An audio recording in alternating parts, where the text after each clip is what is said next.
সম্মানিত দর্শক, আসসালামু আলাইকুম। আশা করি সকলে ভালো আছেন।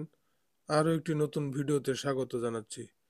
ডিসেম্বর 2025 মাসে বিশেষ এমপিও ভুক্তকরণ সংক্রান্ত উপযুক্ত বিষয়ের পরিপ্রেক্ষিতে জানানো যাচ্ছে যে বেসরকারি শিক্ষা প্রতিষ্ঠানসমূহে স্কুল ও কলেজ এনটিআরসি এর ষষ্ঠ গণবিজ্ঞপ্তিতে মাধ্যমিক ও উচ্চ শিক্ষা অধিদপ্তরাধীন এমপিওভুক্ত স্কুল কলেজে শূন্য পদে সুপারিশপ্রাপ্ত হয়ে বিভিন্ন শিক্ষা প্রতিষ্ঠানে যোগদান করে কর্মরত আছেন।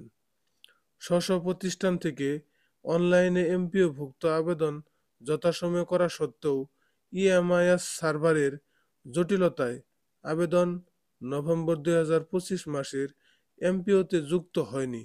এ ধরনের পেন্ডিং এমপিও আবেদন বিধি মোতাবেক অনুমোদন করে ডিসেম্বর 2025 মাসের এমপিওতে যুক্ত করার সিদ্ধান্ত হয়েছে।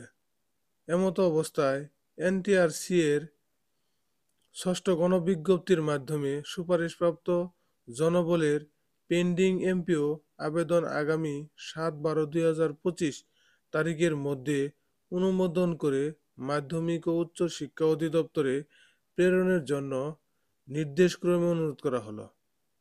অর্থাৎ যে সকল শিক্ষক শিক্ষিকা ষষ্ঠ গণবিজ্ঞপ্তির মাধ্যমে এনটিআরসি কর্তৃক সুপারিশপ্রাপ্ত হয়ে বিভিন্ন শিক্ষা প্রতিষ্ঠানে কর্মরত আছেন, স্ব শিক্ষা প্রতিষ্ঠান থেকে যথাসময়ে এমপিও আবেদন করেন, কিন্তু ইএমআইএস এর সার্ভার জটিলতার কারণে যাদের নভেম্বর 2025 মাসের এমপিওতে যুক্ত হয়নি, এ ধরনের পেন্ডিং এমপিও আবেদন ডিসেম্বর 2025 মাসের এমপিওতে যুক্ত করার সিদ্ধান্ত হয়।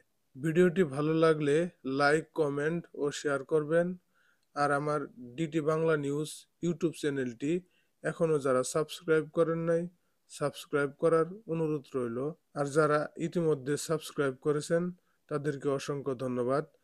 সকলে ভালো থাকবেন, সুস্থ থাকবেন। আসসালামু আলাইকুম।